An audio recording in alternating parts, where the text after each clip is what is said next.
Whatever may be going on in the world, there's always Star Wars.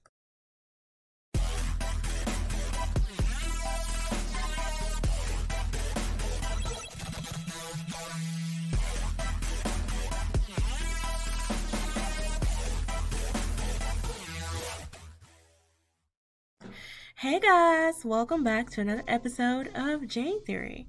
Today we're going to be discussing The Empire Strikes Back. The Empire Strikes Back is the second in the original Star Wars trilogy and continues the adventure of Luke Skywalker, played by Mark Hamill, Han Solo, played by Harrison Ford, Princess Leia, played by Carrie Fisher, and Chewbacca, played by Peter Mayhew. The story picks up as Imperial forces and its AT-AT walkers invade the ice planet Hoth. It was in this film that we witnessed the Empire strike back by launching a devastating attack on the Rebel Alliance's Echo base hidden there. This film, like so many for that era, relied heavily on practical effects and miniature models. I will forever be amazed by the work of stop-motion animators and how so much of the visual effects and the action in this film hold up to this day alongside its modern CGI-laden counterparts, at least in terms of entertainment value. And then there's the legendary sound design. The Empire Strikes Back was nominated for numerous awards, including the Academy Awards and Golden Globe Awards for Best Original Score. While the film's visuals are memorable, it's the music that makes each and every scene that much more of a classic. I don't know about you, but when I think about moments that really stand out as my favorites, I can literally hear them as well. And then there's the heart and soul of Star Wars, the relationship between the characters. This film does an amazing job of showing us, not just telling us, how strong their bond has become. The depth of Luke and Han's friendship, for example, is on full display when we see Han, without hesitation, risk his life to search for Luke after he fails to return to base from investigating what they believe to be meteors. Han finds Luke nearly frozen to death and cuts open his dead Tauntaun to warm the boy before building a shelter to shield them both until morning. We're given the impression early on that going out into the cold as it's getting dark is a suicide mission. Han is told his Tauntaun would freeze before he would reach the first marker, and sure enough, we later see the beast drop dead just as he finds his friend. Yet, while the likelihood is high that he won't make it, Han goes anyway. And though the likelihood is even higher that they won't make it through the night, Han isn't leaving Luke's side. Not only does this show Han's character and loyalty, it also shows his bravery, his intelligence, and fortitude.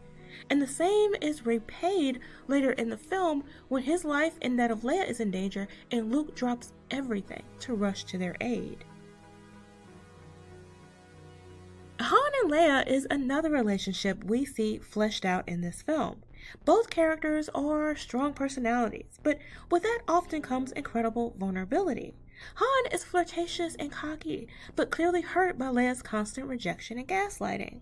Leia is deeply concerned about losing Han, which we actually see the moment she overhears he might be leaving. But she's in deep denial about both her feelings and the sincerity of his. Fast forward to when the base comes under attack and survival becomes less certain.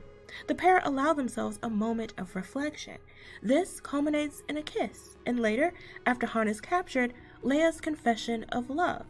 Han's response, "I know," though hilarious in the classic, conveys the exact same emotion, and she knows this, and I love how we see that in her facial expressions.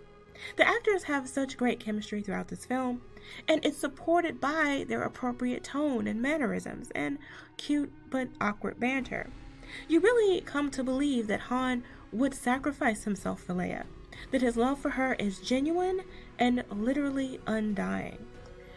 We also get Luke's introduction to Yoda, which I think was incredibly well done.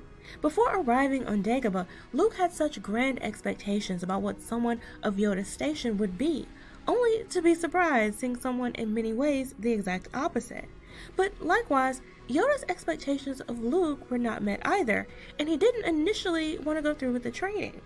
I liked that we get Obi-Wan's insight into who Luke is, despite knowing the truth about his father, and how he compares the boy to himself at that age, as he was just as lacking in patience and just as strong-willed.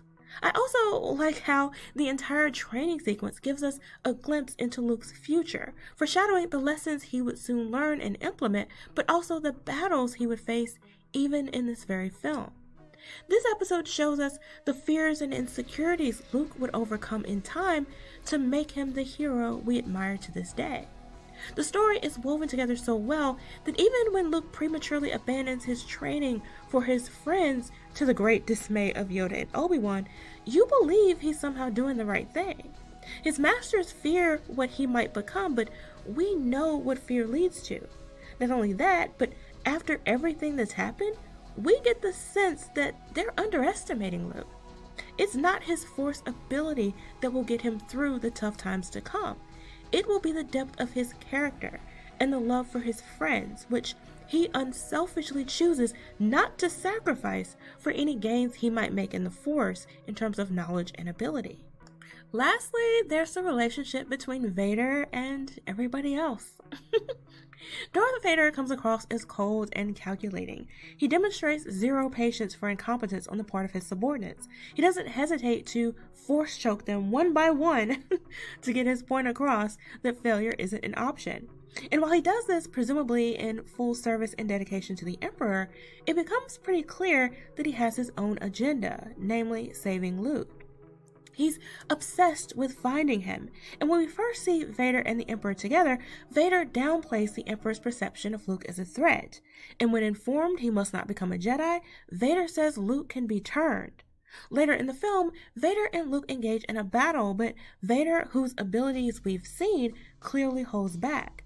He tells Luke that he is his father, which is the truth, and he also reveals his personal truth, that they should join forces and rule the galaxy together as father and son.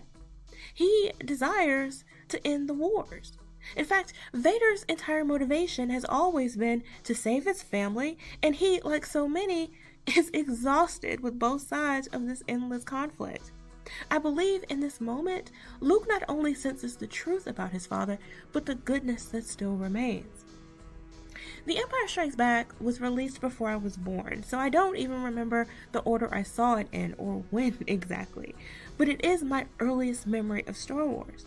And for all the reasons discussed and so many more that it would take forever to list, it remains my favorite Star Wars film of all time. But hey, those are my thoughts. Let me know what you guys think. What's your favorite Star Wars film? What's your favorite Star Wars story? Let's discuss. Thanks for watching. Remember to like, comment, share, and subscribe, and I'll see you next time.